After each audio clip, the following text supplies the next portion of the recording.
Iran's parliament speaker Mohammad Bagher Ghalibaf just issued a chilling warning to Washington. On March 29, 2026, marking 30 days since the start of the war, he declared that our men are waiting for American soldiers to arrive on the ground so we can set them on fire and punish their regional partners forever. Our missiles are in place. Our determination has increased. But Tehran is making a fatal miscalculation. They think they are preparing for a conventional ground war. They picture U.S. infantry marching into Iranian cities, fighting street by street, bogged down like Iraq in 2003. They are not ready for the absolute hell the U.S. military is about to unleash before a single boot ever touches Iranian soil. Because the 3,500 Marines who just arrived in the Middle East, aboard the USS Tripoli, are not coming alone. They are backed by B-2 Spirit stealth bombers that Iran cannot see, AC-130J Ghostrider gunships that will hunt from above all night long, and the 82nd Airborne Division, the fastest deploying combat force on Earth. Here are the weapon systems that will shred Iran's so-called waiting forces before they ever get a chance to fight. In 1991, Iraqi commanders watched their T-72 tanks vanish in the open desert. In less than 100 hours, U.S. and Allied forces destroyed over 1,000 armored vehicles, many before the Iraqis even saw their attackers. Pentagon records show entire brigades wiped out by Abrams tanks and Apache helicopters working in tandem, guided by real-time air surveillance. The sand was littered with burning wrecks long before ground troops closed in. That memory still haunts Iran's generals. They imagine tank duels and massed armor, believing the next fight will be decided face-to-face in the open. But the real lesson of Desert Storm is that the defender waiting for a fair fight is already beaten. As one American armor officer put it, "We didn't fight tanks, we hunted them." Baghdad and Fallujah in 2003 shattered any illusion of clean, decisive ground battles. American armor found itself funneled into narrow streets, ambushed by RPGs and IEDs. U.S. forces took daily losses pushing through city blocks, with tanks immobilized by rubble and infantry pinned by snipers. The cost and casualties forced a new approach, one that relied less on brute force and more on precision. The arrival of the GBU-39 small-diameter bomb changed the game. By 2007, F-15Es could drop a 250-pound GPS-guided weapon through a single window, flattening a safe house without leveling the entire block. Overhead, intelligence, surveillance, and reconnaissance platforms like MQ-9s and AC-130s formed a constant surveillance loop, hunting threats before ground troops ever crossed the line. In the words of a strike planner, "We clear the way from the sky." Boots hit the ground only after the enemy is already broken. At the heart of America's opening blow stands the B-2 Spirit, with a wingspan stretching 172 feet, and a range that carries it from Missouri to Tehran and back without refueling. This stealth bomber exists to erase the idea of sanctuary. The B-2's bomb bays hold up to 40,000 pounds of ordnance, including the GBU-57 Massive Ordnance Penetrator, a 30,000-pound bunker buster engineered to punch through 200 feet of concrete and earth. Iranian commanders have spent decades carving tunnels and bunkers into the Zagros Mountains, convinced that depth equals safety. But the B-2 was built to turn that confidence into a liability. On day one, it flies unseen, slipping past radar and air defenses to deliver a direct hit on command bunkers, missile silos, and underground arsenals. The result is not just a collapsed ceiling, it is the sudden, total loss of command and control, the erasure of years of fortification in a single strike. No warning, no counterattack, just silence where the orders once came from. In the black of night, the AC-130J Ghostrider circles overhead, silent, unseen, and always watching. This gunship is not just firepower, it is a floating command post with sensors that scan every alley and rooftop, feeding live intelligence to commanders below. Its arsenal is unmatched, a 105mm howitzer for bunker busting, a rapid-firing 30mm cannon for vehicles and infantry, and racks of small-diameter bombs for pinpoint strikes. The Ghostrider can orbit a target for hours, outlasting any defender's nerves. Every movement on the ground is tracked, every heat signature tagged. When a threat appears, the response is nearly instant. One call, one trigger pull, and the danger disappears. In November 2023 at Al Asad, a Ghostrider vaporized an enemy rocket crew just seconds after launch, proving its value as a persistent hunter. For Iran, this means that every road, every convoy, and every fighting position is exposed long before American boots ever touch the ground.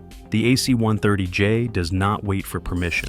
It owns the night, and it never lets the enemy rest. HIMARS launchers roll out under camouflage nets, fire, and vanish before the dust settles. Each vehicle carries a pod of 6 rockets, or a single ATACMS missile, able to strike targets up to 300 kilometers away. The crew can reload and relocate in under 5 minutes, making them nearly impossible to pin down. Iranian supply convoys, air defense batteries, and command posts are never safe. Any road, bridge, or fuel depot within range is a potential kill zone. The ATACMS warhead can obliterate a runway or shred an armored column in a single strike. US doctrine calls this shoot and scoot, fire, move, repeat. The result is a grid of mobile launchers hunting for gaps, strangling logistics and cutting off reinforcements before they reach the front. HIMARS does not wait for the enemy to mass, it hunts them in motion, turning every highway into a threat zone. The ground is never stable, the battlefield is always shrinking.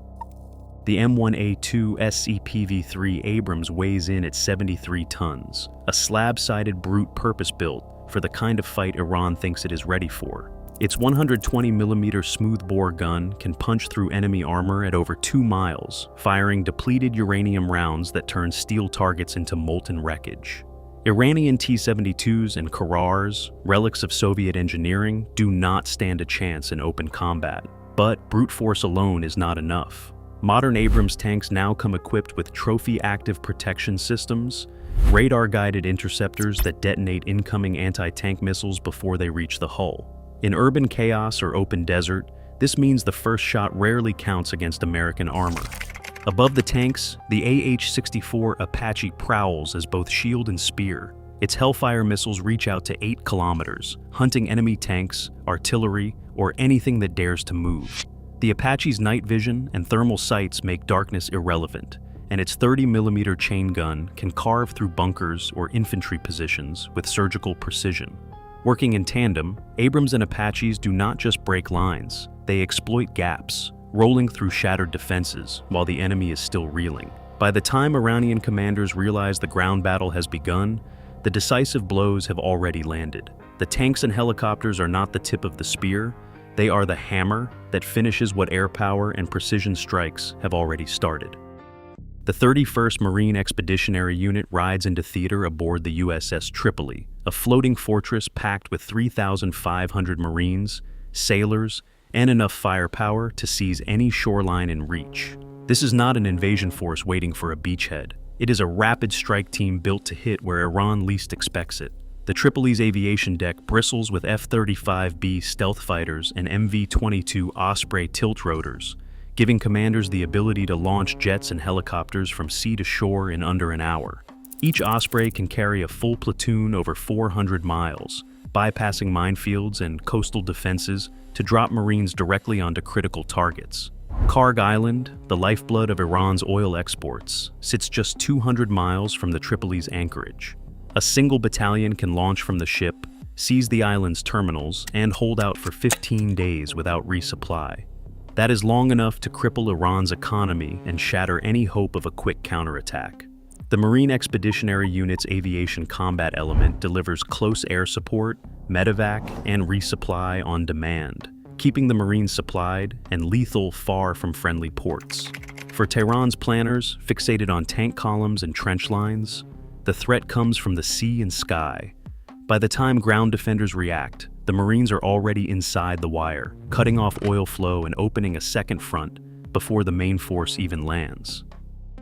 Paratroopers from the 82nd Airborne Division move before the dust settles. They seize airfields and key crossroads in hours. Recent operations show battalions landing and securing runways in under 6 hours, often before defenders even know they have lost control. The Immediate Response Force can launch from Fort Liberty and reach a hostile airstrip anywhere in the region within 18 hours, with a brigade combat team on the ground in less than 3 days. Once the first C-17 aircraft land, the window for counterattack closes fast. This is the final act. Stealth bombers erase command posts, gunships circle for survivors, missiles target convoys, armor breaks resistance, Marines strike from the sea, and the 82nd locks down escape routes. Iran's defenders brace for a ground fight that is already over. Each hour after the first strike, their choices vanish. But the seizure of airfields and oil terminals triggers more than military fallout. Nearly 90% of Iran's oil exports move through Karg Island. If that terminal falls, energy markets convulse. Proxy forces strike back within 48 to 72 hours, threatening the region's fragile balance. American firepower strikes first, not last. The real battle unfolds long before boots hit the ground. Stealth bombers, missiles, and rapid response units shape the field. Iran waits for the wrong war. In this era, the cleanup crew lands after the devastation. The lesson is written in the steel. Ignore it at your peril.